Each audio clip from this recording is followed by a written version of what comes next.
Hey everyone, welcome back to the North American LCS Summer Split. I am David Fleek Turley along with Sam, Kobe, Hartman, Kensler, Saurus, Rex. Why not? Either way, we're heading into our fourth match featuring Team Dignitas and Gravity, and Dignitas are riding a surge of momentum after taking down defending champions TSM and extending their winning streak to the longest they've had in over a year. Yeah, and you could really see how energized Dignitas were on stage after that win. The team did play well, and they showed a lot of backbone with their new jungler Helios in the mix. His first game back, and they take the victory over the first place team from last split. Despite slowly losing ground to TSM, though, Dignitas showed some killer instincts. You know, they struck when there was opportunity, taking that Baron when they were down, and then also by taking the game after that mid-Sivir push. Yeah, so pretty impressive stuff by Team Dignitas overall. Gravity, meanwhile, are out to prove that despite their loss to Counterlogic Gaming, they still belong in the top of the standings. Yeah, I mean, they lost their game yesterday, and it was in large part due to that disastrous early game team fight in which they gave up 3 kills to CLG by like the 5-minute mark. And a big part of that is is because of the miscommunication. We saw it still may be a problem with them. You know, Move maybe not on the same page with the rest of the team, and Bunny Fufu opting for their flash in. Basically, they still have the same kinks to work out that we were looking at the beginning of the week. But that game, it was not a complete stop. They had a hefty deficit and were still making plays. So there are still some bright spots here for Team Gravity. And they did look really good in week 2. So this is going to be a continuation of the test. You know, will we see some more consistency from this team? And really, both these teams have done such a darn good job of improving throughout this split. Spring versus summer for both these teams have been largely very different teams overall. But for now, we're going to check out the starting lineups. On the blue side is Team Dignitas with Gamsu in the top lane, Helios in the jungle, Shifter in mid, Core JJ on AD carry, and Kiwi Kid on support. And on the red side, it's Gravity. Up top is Haunser. In the jungle, Move, mid Keen, AD carry Altec, and support Bunny Fufu. So as we were saying, these teams heavily improving. Gravity, it's actually, I think the most impressive to me is how quickly they learned a strong sense of macro level shot calling with their old shot caller gone. I think that was an incredible surge of skill from Bunny Fufu, specifically the man who actually dictates what goes on around the map. It's just the stuff you expect to take much longer, the more interpersonal, the micro level sort of shot calling where someone's maybe on the wrong page for 20 seconds. And if that gets shored up, Dignitas really does contend for the throne. And, you know, when we always give so much credit to shot callers, it's the rest of the team as well. It's all about feeding information and the efficiency which with the rest of the team can communicate as well. So definitely credit to both of these squads, actually, especially, you know, Team Dignitas as well, bringing in Helios. Yeah. Definitely a strong voice. Always has been as far as the shot calling role goes. Now, in the bans phase, I am definitely looking at Sivir. Whenever I see Team Dignitas, I do, but also Gravity. You know, Altec, 4 out of 5 games he's played Sivir as well. So going to be a contested AD carry between these two. Kalista probably going to be the counterpart there.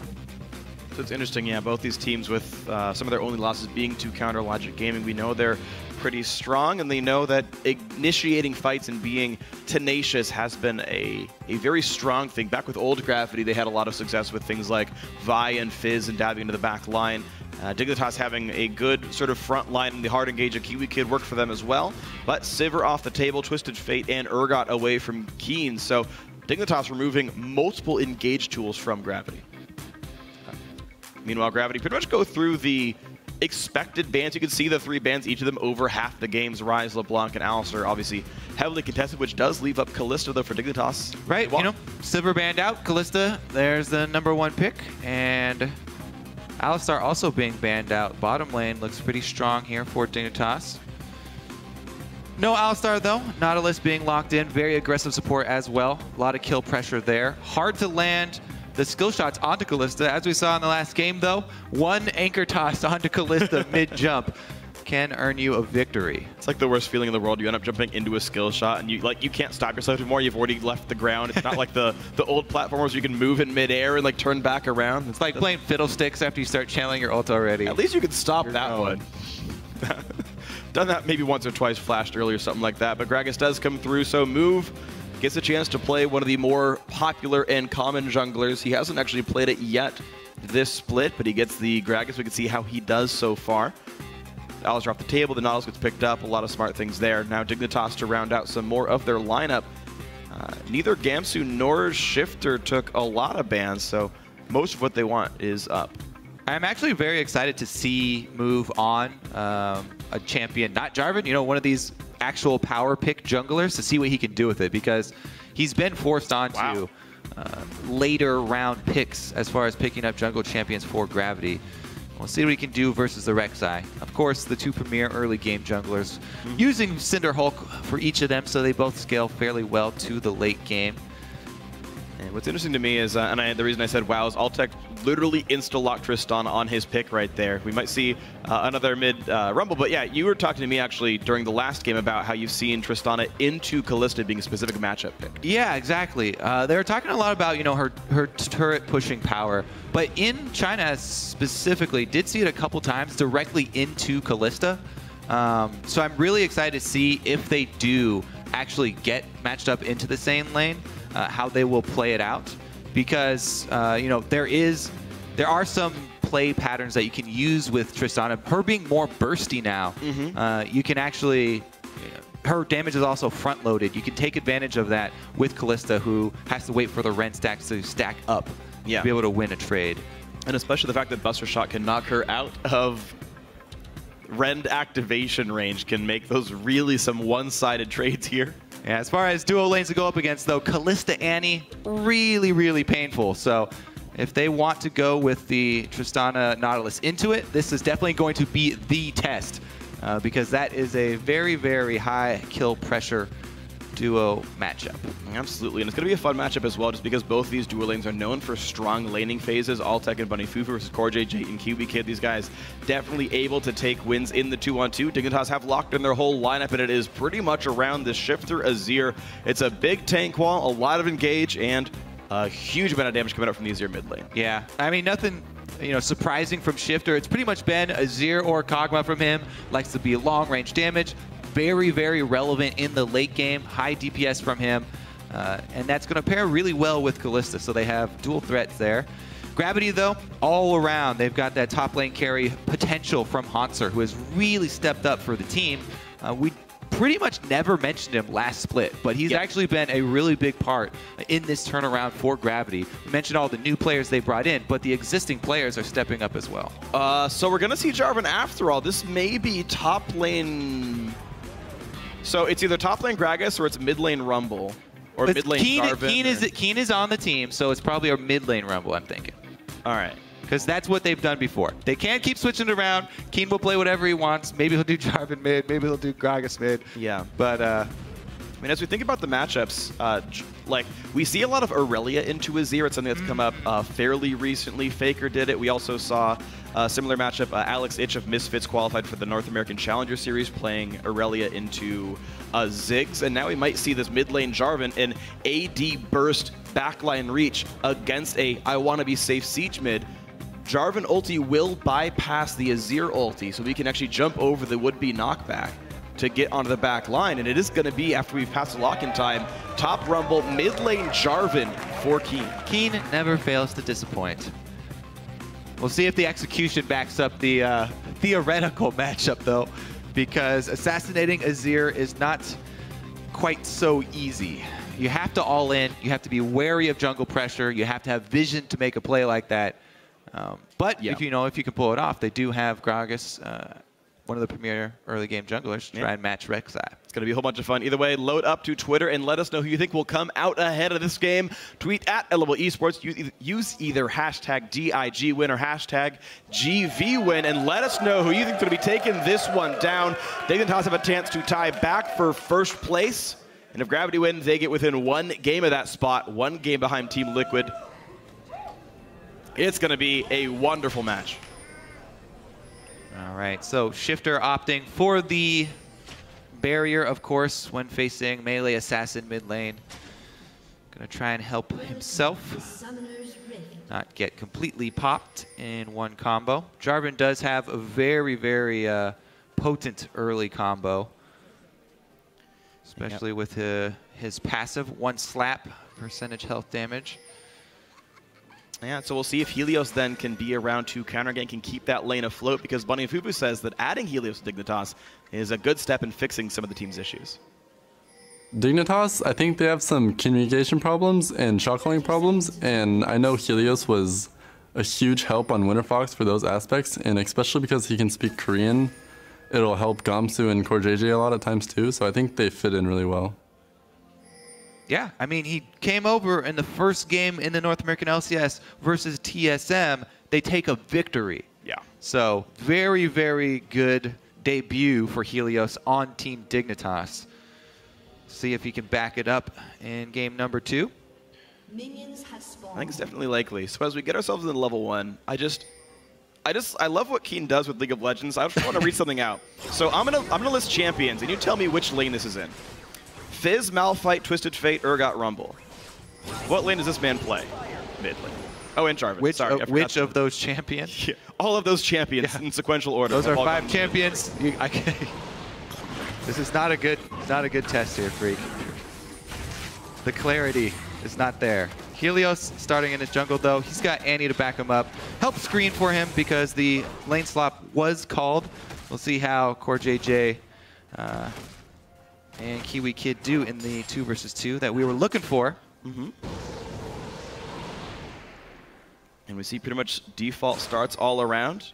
Gamsu does take down the Wolf Camp, no big surprise, then runs his way down to the base. TP's in with an extra ward, so Gamsu shouldn't be easily gankable. Will have a small experience lead over Hanser. Both junglers started top side, so level 3 will bring them likely to the bottom side of the map. Early level 2 from Keen as well. Going to try and shove Shifter in. The way that Jarvan is able to shove versus a range matchup is trying to land your Q poke through the minion wave, but also hit the champion. Because there is not fall off for the Jarvan Q. The only problem is, as I said, this is a risky matchup. If you're using your Q constantly to shove the lane and poke your enemy champion, you do not have the built-in escape, and you will have to rely on your summoner spells to get you out. I'm actually surprised that Shifter went Doran's Ring in the matchup as well. It just feels like if you had the sustain to make sure you don't get chunked out by Jarvan, you're guaranteed to survive the matchup, as Keen did here in the melee of his range. But so far, he's just happy to chug flask charges and keep the push going. We'll see if he ends up pulling some more attention from Helios, as the Rek'Sai has just hit level 3, recalled back for a Trailblazer, and is heading back across the map. All right, focus on the Scuttle Crab here for move. No surprise there. This has been a hallmark of this guy ever since he came to the North American LCS. His #1 priority has been clearly vision control for his team.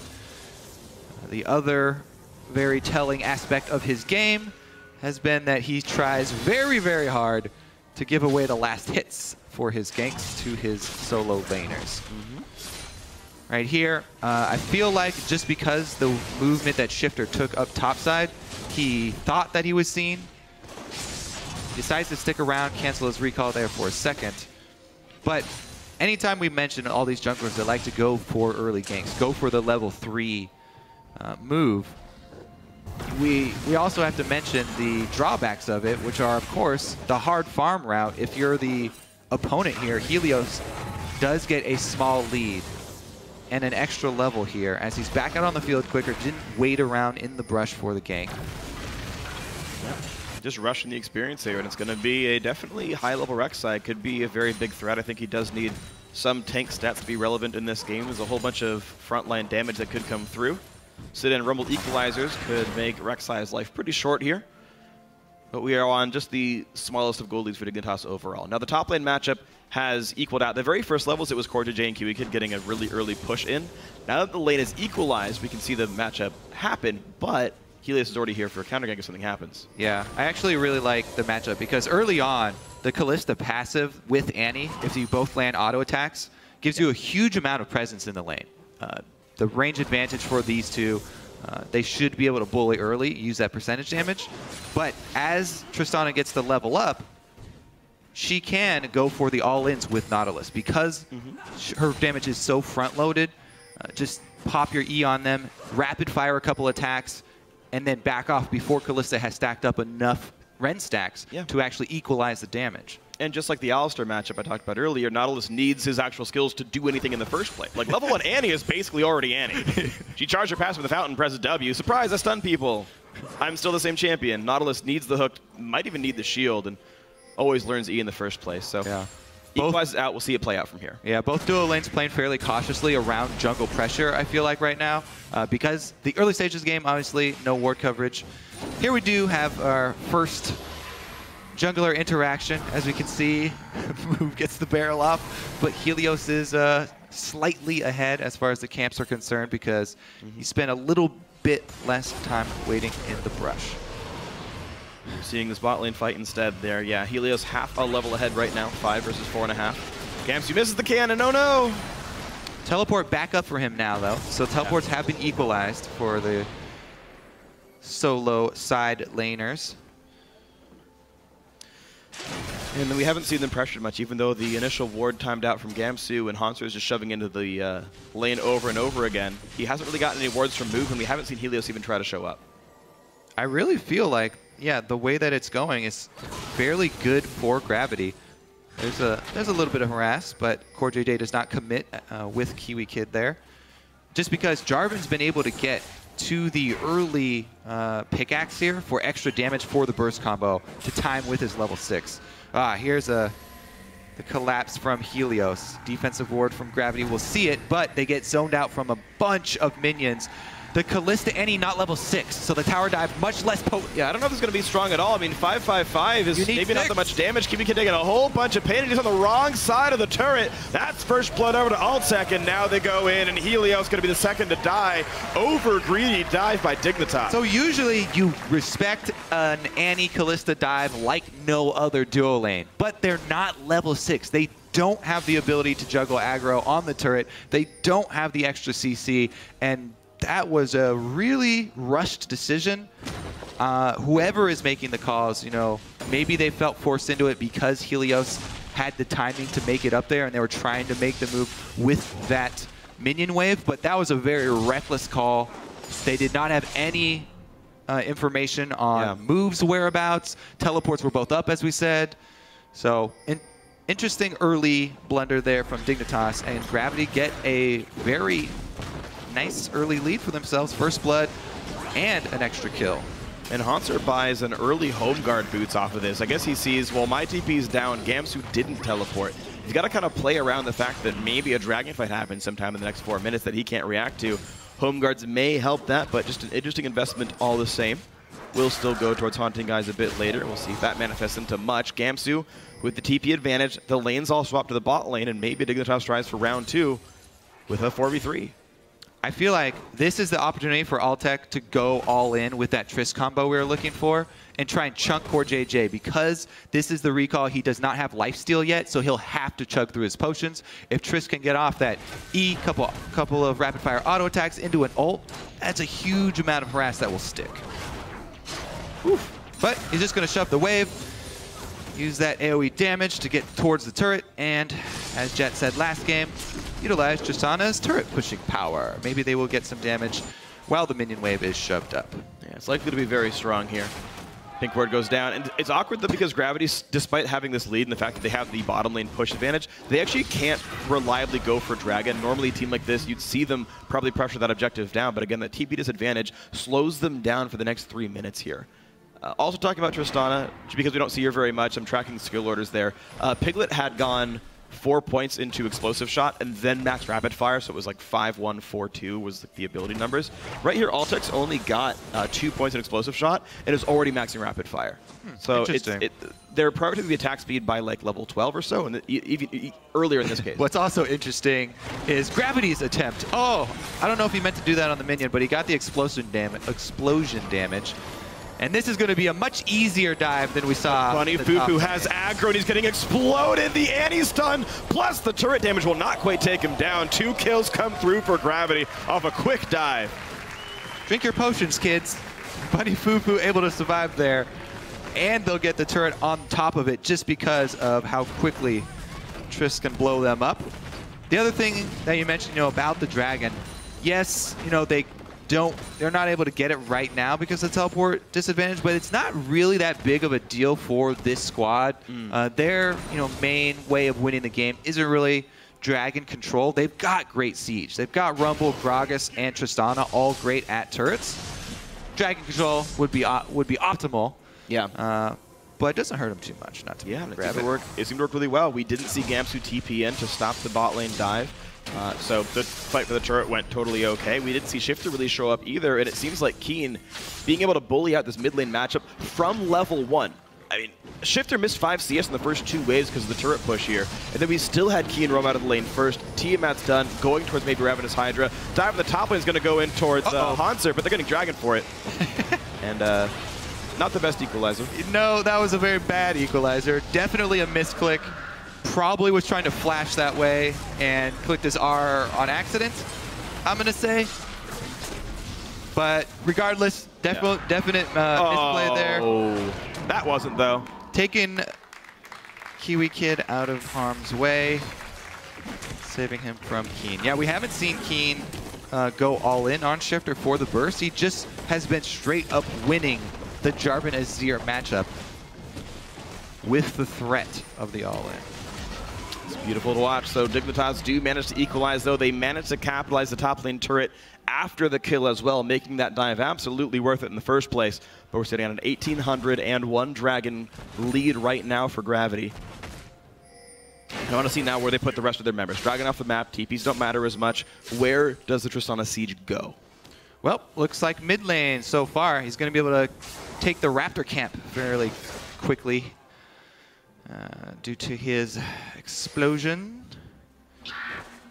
And they're just going to leave the Jarvan split pushing. Honestly, Keen is a very, very quick split pusher. Rushing the Tiamat for extra burst for his combo also means he could smash a wave. There's so much wave control with this Gravity squad. They've got, the solo lane Tiamat builder with a Tristana that they've been able to shift over towards mid lane. And speaking of shifting over towards mid lane, Helios going to get knocked in by the explosive cask, and then he's going to try to flash into a tunnel away as best he can, and oh my gosh, Helios might just get out. Just kidding. Flash and the body slam means Hanser gets the kill with the equalizer. Gravity now 5-1. Gravity just seems so calm and collected this game. Waiting for the first move from Dignitas, turning it around on them, and then taking that lead, pushing it air into the mid game, and very decisive moves from them. Both moves from Gravity result in kills as well as turret pressure. This is also going to culminate in a blue steal. Man, they even had it timed. Move already had the barrel rolled out before that one. There's the Smite W attack. Gravity just absolutely in control here, and we're seeing Gravity the way we expect. Their macro game sense very strong. Gamsu does not have flash, by the way. So going to be a rough exit for him. No ultimate from Hanser, though, as we saw. No, okay, so just some damage dealt. Gamsu pops a short cooldown ultimate, walks away. That's going to be fine. As you called it, Altec will be stationed in the mid lane here, and of course he's safe 1v1 against Shifter, so him just kind of chilling and clearing back and forth is totally okay, and it allows Bunny, Fufu, and Keen to run around the map, go be playmakers, and Altec can keep this wave totally safe. Yeah, definitely scary to have that full AD Jarvan, Hydra completed, running around the map. Your bottom lane are very susceptible to getting 100-0 killed. Kalista, if you can land the EQ, which can be difficult, she's dead, because your ultimate is guaranteed and your Tiamat activation is guaranteed. Your single attack with the auto attack passive from Jarvan is enough to 100% a Kalista before Bloodthirster's completed. She doesn't have the shield. See if Hanser can do it, though. I actually played a Jarvan versus Kalista matchup in Team Builder. I fought against a master tier top laner who played Kalista. I won because you just one-shot people. Builder. Yeah, well, I was saying, right? But yeah, you just one-shot the kid. It's miserable. Basically, you just play around the hop because once they've picked the direction and start moving, they can't change it. So if you're quick enough, you're like, he hop left, go EQ, and they have to flash when they die. And it's just the short time window you have to have your guaranteed skill shots land. Move, will grab the scuttler. Helios now going to fight him around.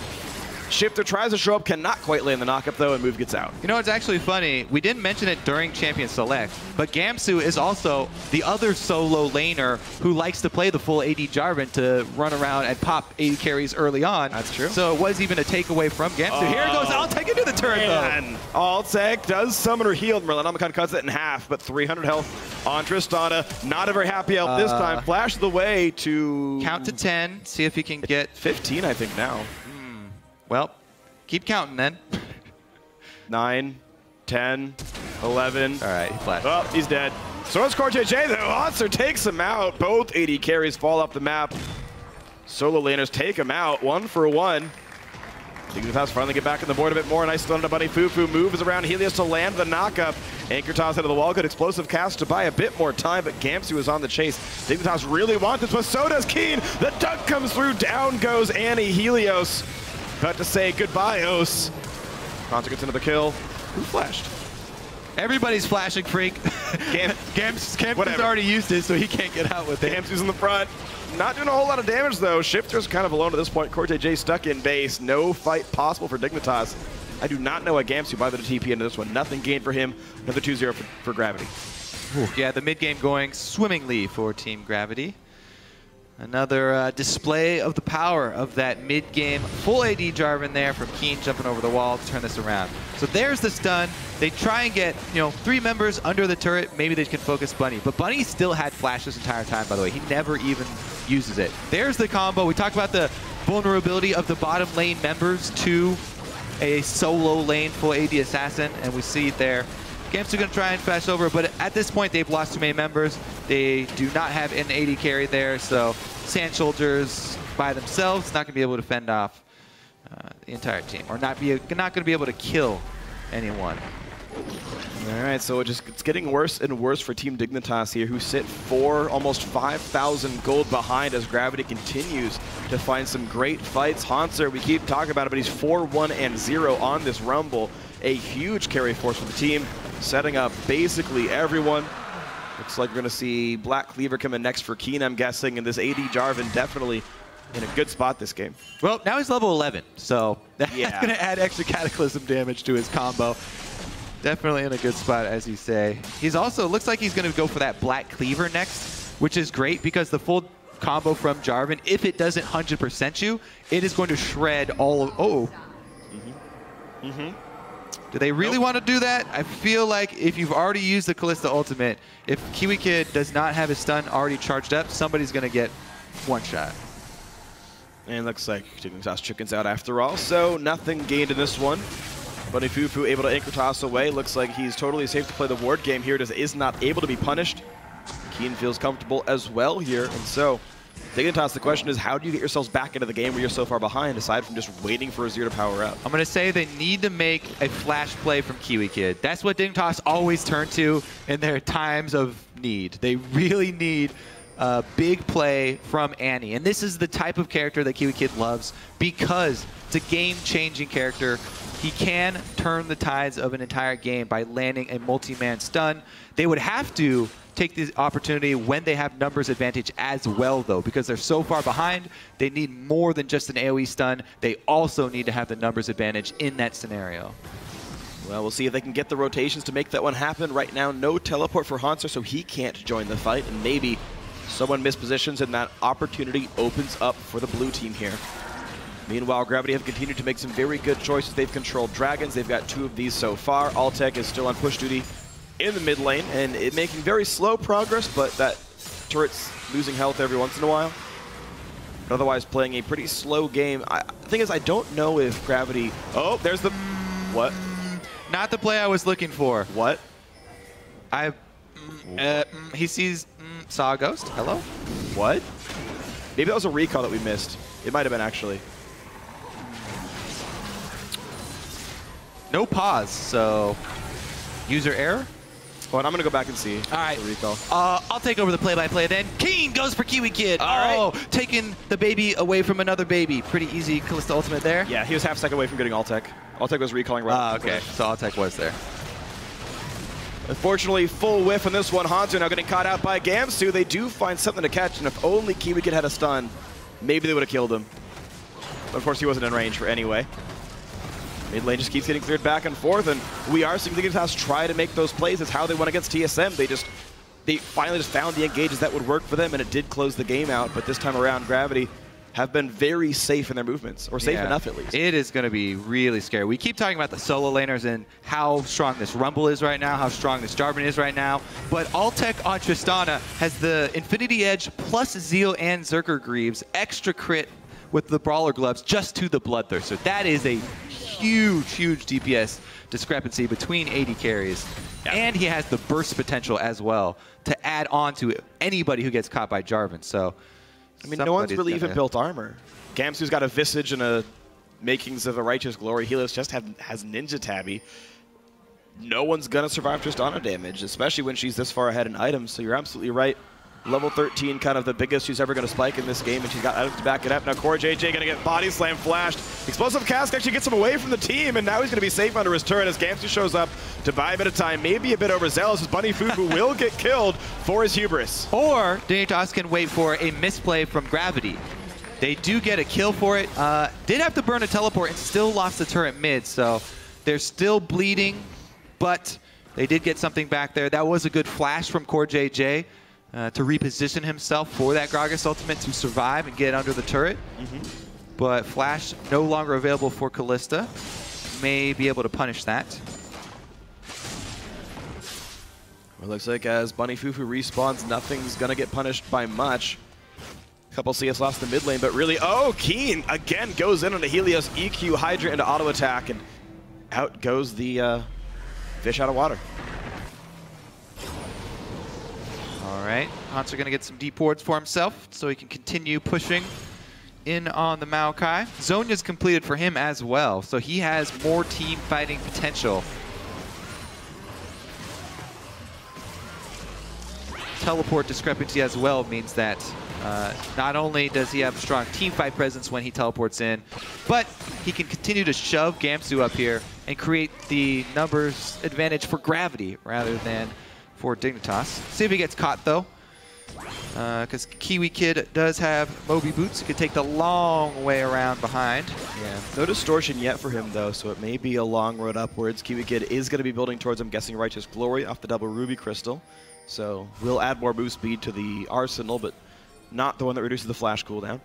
All right, so Gravity going to play the game fairly cautiously. Just control that neutral objective. You know, all the outer turrets are down. They don't really feel like pressing.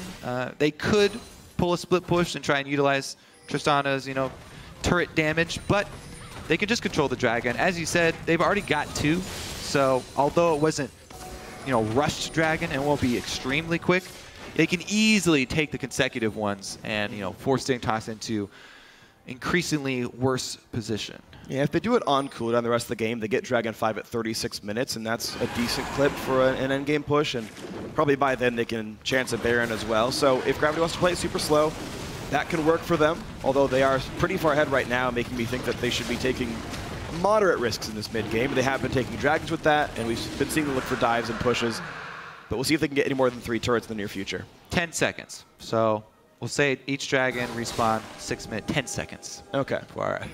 So 36-30 for the... That's how long it took him to finish it. All right, here goes the call, though. They got the dragon, and they're going to move down. This should be a kill, as Dignitas are very far from collapsing. They take the turret down first, and now Gamsu alone gets Helios to help him out, but it's still a 2v3. Buster Shot gets away from Helios, and Rampage for Hanser as he does knock down the top laner after Gamsu flashed out. Not much of a need for that, and Gravity off that have the chance to push farther. All right, melt the turret, swing on up to the next secondary turret, and Gravity just going to collect basically everything on the map worth money. Yeah, they put some jungle away. They're going to push out the mid lane. Blue buff has respawned, allowing that to go easily over to Keen. They can set up Baron as well. Looks like that's where many of the members of the team are headed. One last recall for Move. He's got to have a little bit of money worth spending here. Shifter going to try and hold on to one piece of Dignitas territory, set up the Azir turret. But there's honestly not much they can do with that outpost. They could try and get down the mid lane outer turret, but it's going to be very, very difficult. Altec's already completed Static Shiv. That Tristana wave clear is more than enough. Yeah, seems like it. And with Static Shave, that definitely helps, of course. Mid lane pushed in one more time. Moves recall was heading towards Locket, plus getting the upgraded sweeper here, so vision control can get even better for the Gravity squad. They're actually sitting, even Altec got an upgraded sweeper here. They are dead set on crushing as many wards as possible. Double sight stone, 4 sweepers, upgraded warding totem for the top laner. I have to say, this game just bodes so well for this split, this Gravity's, new Gravity's team's summer split here. I mean, we were looking for consistency from them.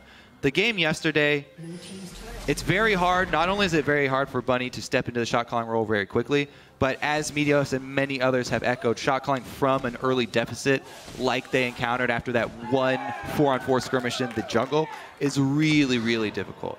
This game, they've been slow-paced, methodical, and executed mostly on pace. So good showing here from Gravity. And you got to ask, you know, both these teams, of course, are on trial. Gravity, again, playing a good control game by and large and growing a slow lead, taking objectives on cooldown. Dignitas, the question for them is how well they play from behind. They did just fine against Team Solo Mid yesterday, but Gravity has yet to make the same kinds of errors that let Dignitas in. We know that they are tenacious if something does happen. And so with all the flashes and all the cooldowns up except for Gamsu's, maybe we see that Hyphy move. All right, well, we're looking at Kiwi Kid then. He's the one to make it happen. He has Distortion upgrade, so he can burn this flash and have the cooldown reduced. They definitely need all 5 members ready for him to make the play, though, because Annie, with so much move speed, and her flash can get out ahead of the rest of the team. Everybody needs to be on the same page, ready to capitalize on her stun. So try and make up for this giant gold deficit that they're working with. Yeah. What actually concerns me a bit about this sort of Annie combo is there's not a lot of damage on the lineup that isn't just Azir. Because CoreJJ's so far behind, he's still trying to scale up into items. True. If you stun someone and then you do like a third of their health, and then Azir wants to keep attacking, but the stun's gone, and someone disengages really cleanly. So it will, I think, require a pretty big numbers lead for Dignitas to have those fights happen. They do have 2 pure tanks on their team. Yeah. Leaf Sooner Hulk does some damage, but much less as of like 5.8 or so. Yep. And we'll see. Gravity's still playing the wave for their game. They're playing mostly around Keen. They've got decent wards to let him split push. There's the ping. They know Annie's coming over, so he gets some damage. Walks back out. Monster's going to home guard down the mid lane. I mean, it's so easy for Gravity. They have 2 extremely strong solo laners. Just continue the split push. Their AD carry is a god of wave clear, Tristan in the mid lane. And they should just be able to keep up the 1-3-1.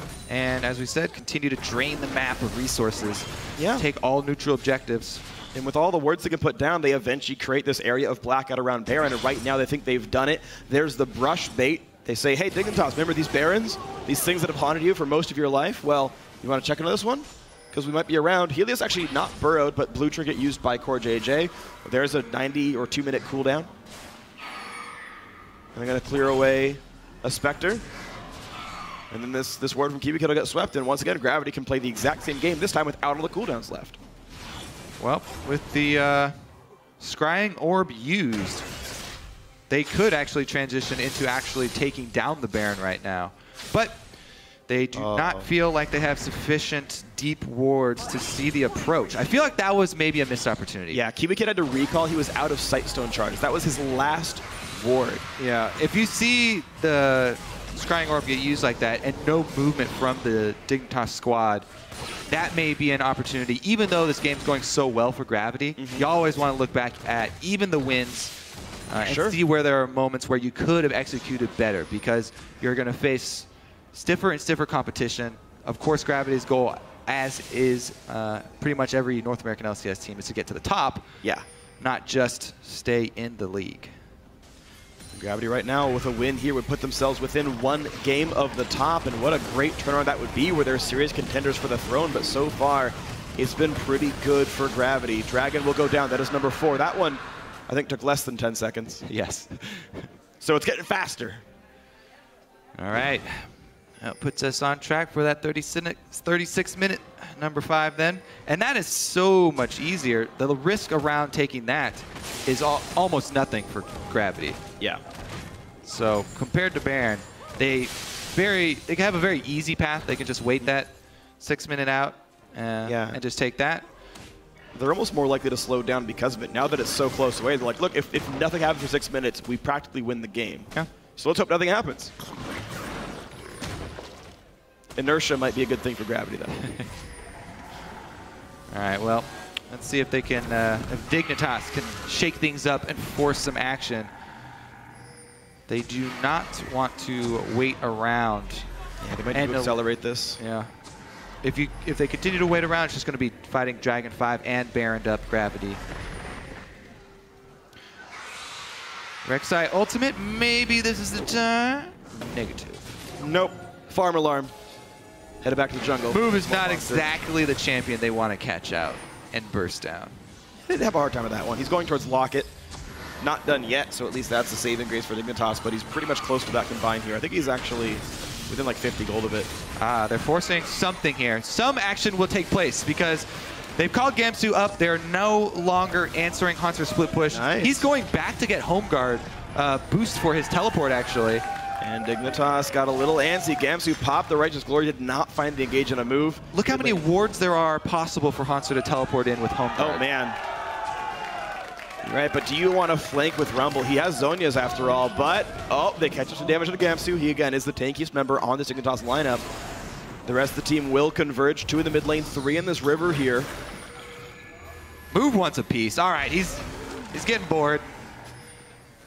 All right. Wants to move. It's in his name. Well, look how they've been able to gain position on the mid lane here. Really nice. That's going to go down fast. Oh, they can't quite stay. Cubic gets the stun. Can they kill off Altec? Bunny Fufu down a little bit of health, but not enough damage comes through. There's just no burst on this lineup. The duo tanks have to collapse immediately after that Annie stun. It's so late now. Oh, man. The bounce house into the back line. Down goes Annie. There's going to be more soon. Shifter falls. Core JJ also going to drop out. And it's a 4-0. Last man alive is Gamsu. Altec does not die. Turret goes down. Ace for Gravity in 32 minutes, and they're going to push into the base. All right. They should be able to get the inhibitor off that fairly easily as well. Gravity finally crack open Dignitas base. See if they go for the end.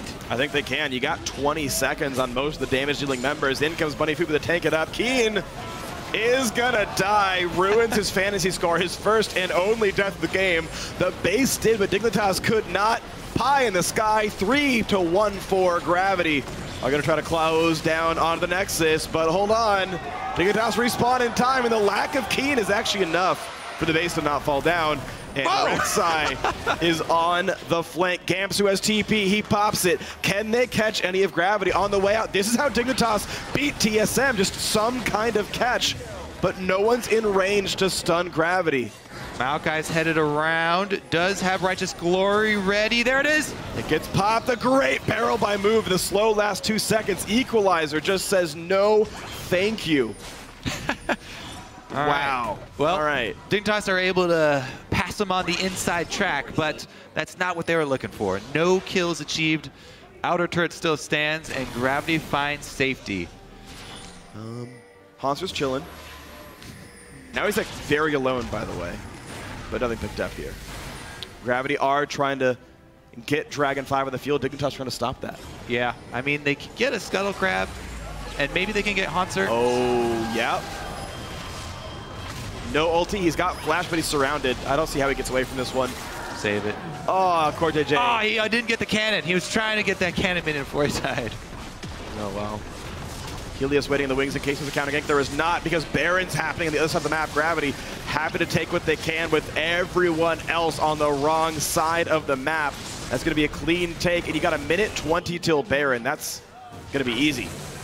Yeah, Dragon number 5, pretty close, but they've got Baron buff. They're shoving in for the win here. Dignitas down Gravity straight down mid lane. Well, Hanser has teleport, so 18 seconds till it's 5 people. 4 versus 5 just to take the Nexus.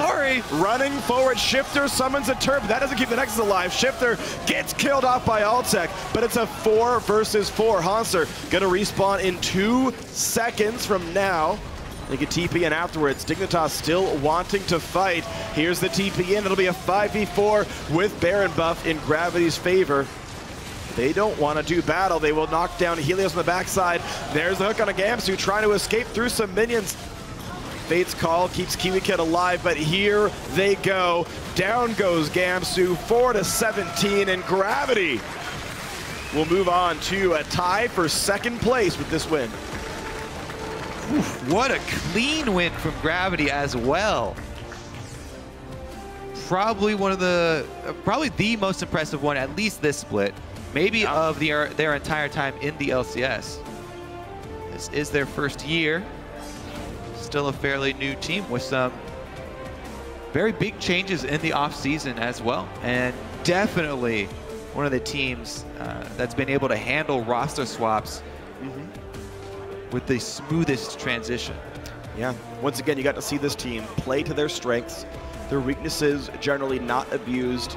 They did well in lanes. They knocked some turrets down. They kept the gold lead and grew it slowly over time and said, Dragon's ours, Dragon's ours, Dragon's ours, Dragon's ours. Oh, we can out-rotate you for the mid lane, and got so much out of it. Yeah, they definitely could have been a little bit more aggressive when they had that extra control, but they're very happy to take home this win. They got the early kills this time handed to them rather than having to work with that early deficit from 5 minutes or so. Yeah. The top lane move from Dignitas, diving at level 5, not able to come back from it. That just seems so reckless to me. I don't know if that was a Helios call saying, I think we can do this in the 3v2 because we're up a person, but it did not work out the way they wanted. We see so many games happening where an early tower dive just does not do what you want it to.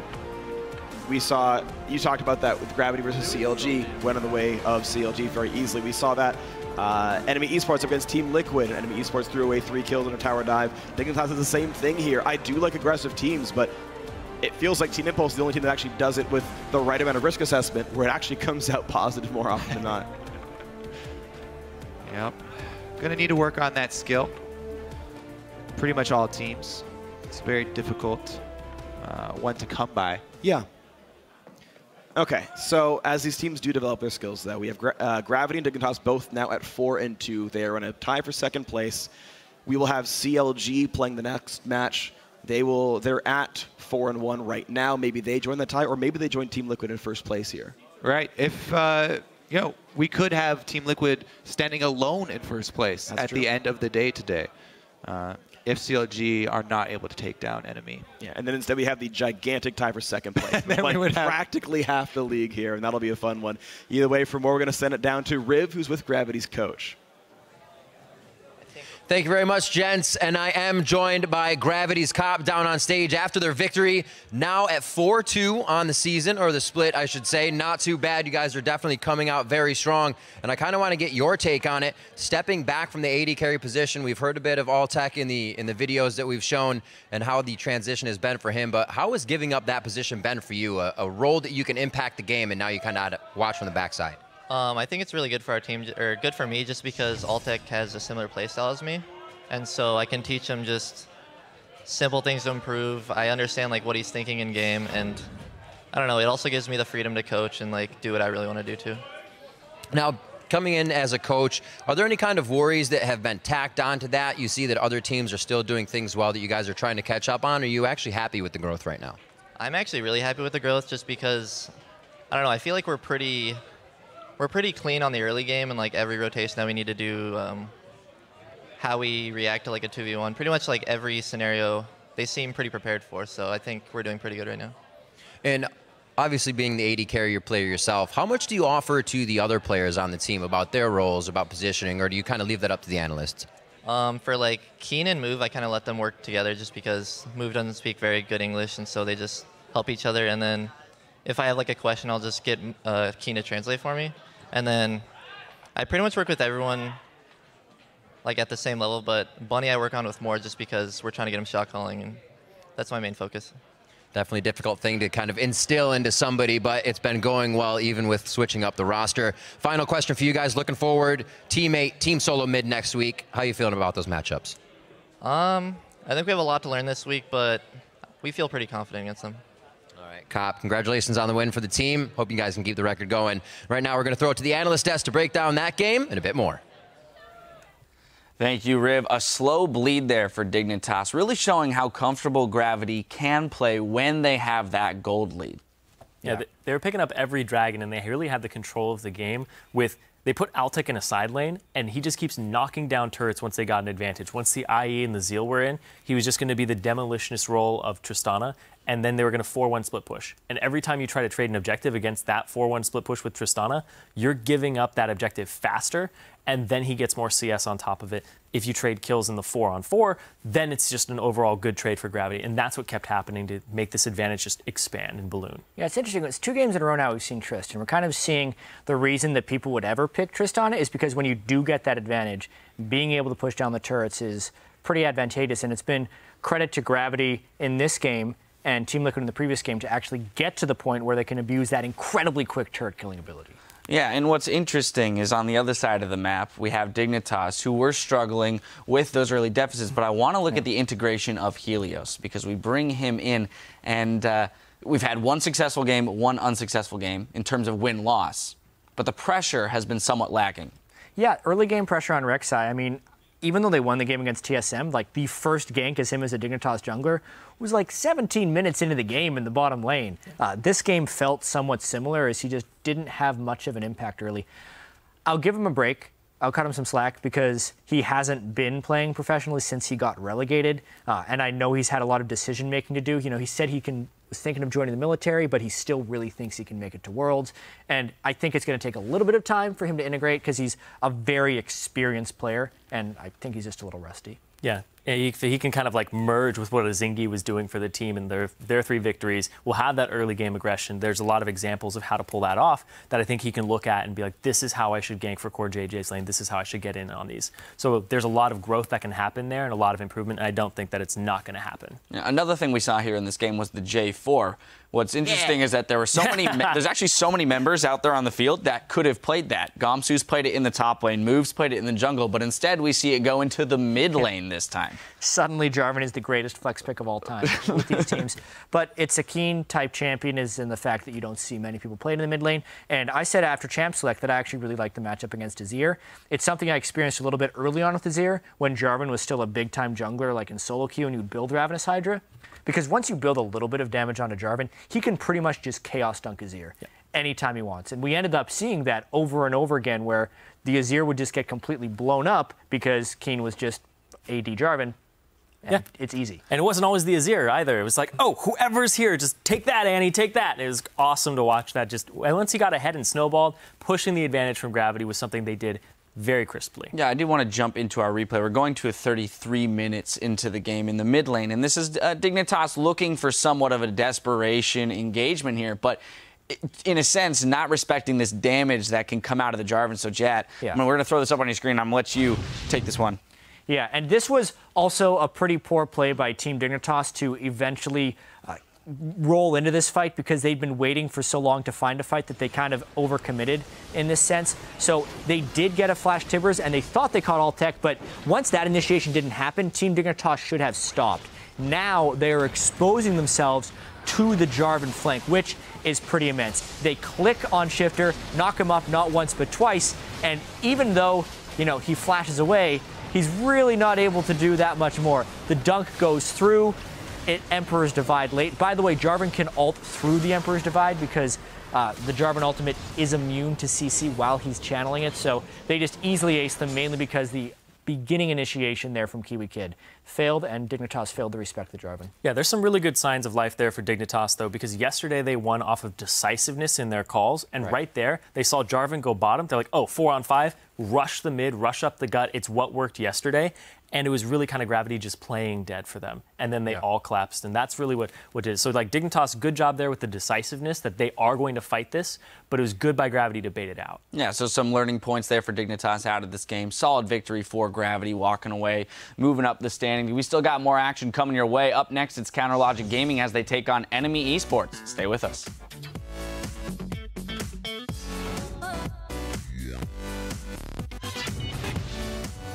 By weird, I mean their comp will look a lot better probably, but we'll win because we're better. Are you sure about that? Yes, we'll win They are because we're kind better. of first place and beat TSM yesterday. Yeah. Yeah. Then we saw Funny the top Fufu side. has aggro and he's getting exploded. The Annie stun plus the turret damage will not quite take him down. I have ulti, so you guys ready? I'm going. Okay, nice. Azir, careful. Azir has nothing. Azir has nothing. Azir has barrier. Nice. Maokai up here, Maokai up here. Yeah. Maokai. I don't have ulti. Zero. Slowly. Maokai. Back. I want to back. Okay, I back. Man, the bounce house into the back line. Down goes Annie. There's going to be more soon. Shifter falls. Core JJ also going to drop out. Gravity will move on to a tie for second place with this win.